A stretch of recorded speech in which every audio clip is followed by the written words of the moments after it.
Hi, I'm John Mayfield, the Real Estate Tech Guy, with another Global Real Estate School podcast. Welcome to the podcast. I'm John Mayfield, the Real Estate Tech Guy. Today we are going to talk about police power.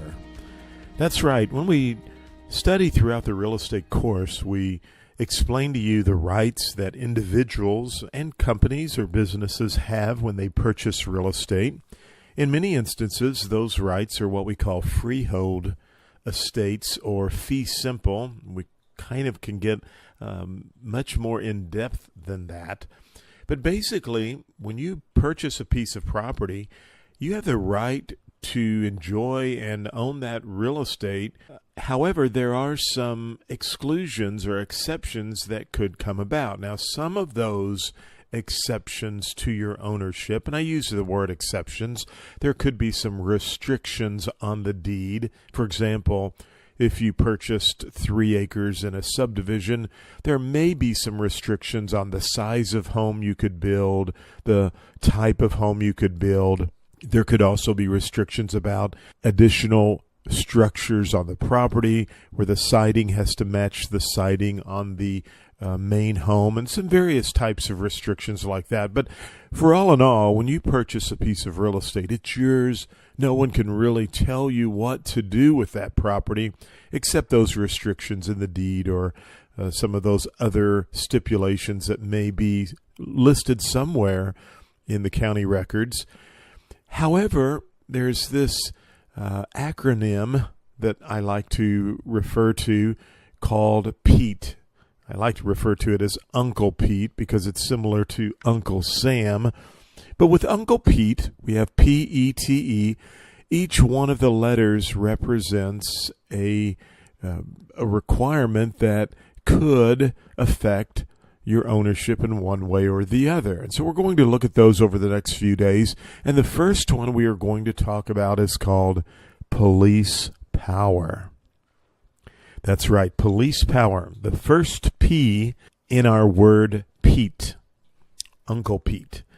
So what is police power? Well, police power is the power of the government to actually impose or place restrictions on private property rights.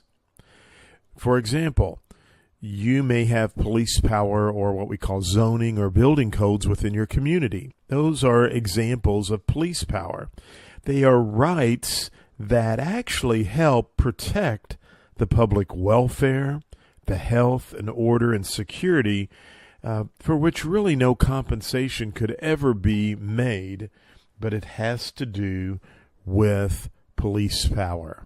So when you think about ownership in real estate, remember that you own that property, have the right to really do whatever you want to with it. You could give it away, sell it, get a loan on it, many, many things. You may have some restrictions that we discuss in the real estate course that a previous owner or owners may have put on that property and is recorded on the deed or somewhere in the county courthouse if the deed makes note of that exception or restriction.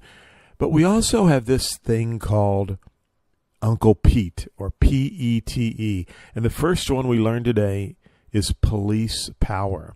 So remember, police power is the power of the government to impose restrictions on private rights, including property rights, and it's all for the sake of the public welfare, health, security, and many other benefits for you and I as consumers and citizens of our local jurisdictions.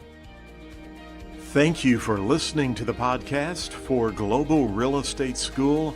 I'm John Mayfield, the Real Estate Tech Guy. Go out and make it a great day.